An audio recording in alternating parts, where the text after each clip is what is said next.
Hola creativos, soy el profesor Carlos Figueroa y quiero mostrarte cómo redondear la esquina de una figura, en este caso un cuadrado, para que aparezca la curva hacia adentro.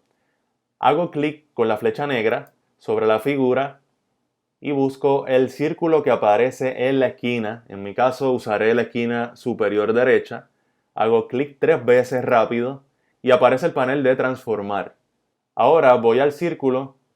Hago clic, lo dejo presionado y bajo un poco y notarán cómo se redondea esa esquina. Pero si quiero que la curva quede hacia adentro, voy a buscar en el panel de transformar la opción de esa esquina.